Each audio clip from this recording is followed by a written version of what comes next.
The demolition of the Ravenscraig Steelworks in 1992 marks the midway point of a process that began in the 1970s and which continues even today. The restructuring of Britain's steel industry has had an effect on thousands of lives.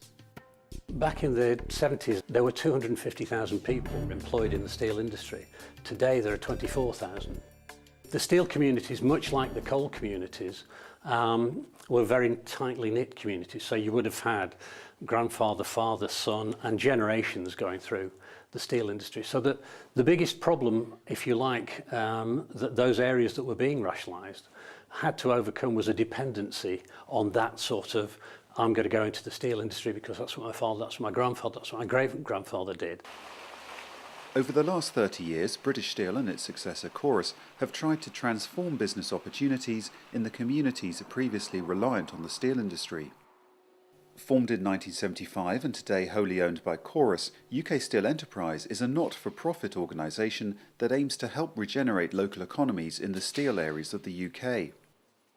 The last 30 years have been a learning process. I think UK Steel Enterprise actually as an organisation really came together probably in the early 80s.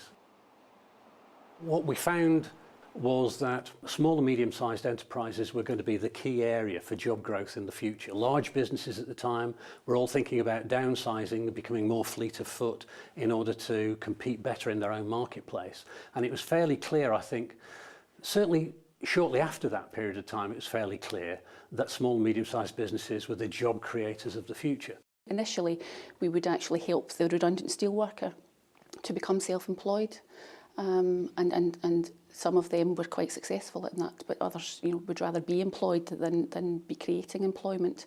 So we gradually moved towards helping businesses in those steel areas rather than the steelworkers themselves. In Scotland, UK Steel Enterprise supports businesses in Lanarkshire, North Ayrshire and Glasgow. It engages with a wide range of business sectors. The organisation's strategy for regeneration focuses mainly on two areas. The first is the provision of loan and equity funding on favourable terms. We manufacture and design electronic sensors. We didn't want to let too much of the equity in the company go, but we needed to raise a sufficient amount to make sure the R&D was taken into full production and we didn't run out of funds halfway through. So UK Steel came in with a package where they took a shareholding in the company and backed that up with an equivalent loan to that amount as well. I've heard of directors having to give up 25 to 45% of their company just to get the funding. We weren't prepared to do that, and UK Steel didn't push us on it. I think they saw the opportunity for us to grow, employing people within this area. The second area is the provision of managed offices and workshops. Easy in, easy out terms and in-house administrative support help businesses to develop strongly. Within a few days of seeing these premises, we had signed the agreement with UK Steel and we were in the following week. When we were applying to the other landlord, it was taking about 6 to 8 weeks just for them to take it out the entry. It was going to be a long legal process of possibly another couple of months. So basically, going to UK Steel, we actually had 2-3 month start on our business plan.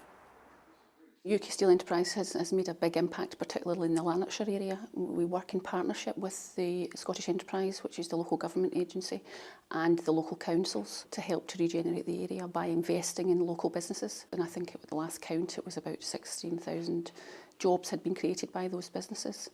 Since 1975, UK Steel Enterprise has invested more than £19 million in Scotland alone.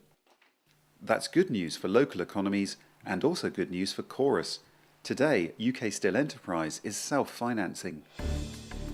We still need to put money into our steel areas. We do it through investments. We do it in terms of building new innovation centres and business centres and helping small and medium-sized companies in both of those ways. But we do it now on a self-financing basis, so that the funds that come back from our tenants in buildings, the funds that come back from our investments in small and medium-sized enterprises get recycled and recycled and recycled, so that there's a virtuous circle paying us back all the time, so that we can continue funding regeneration in our steel areas.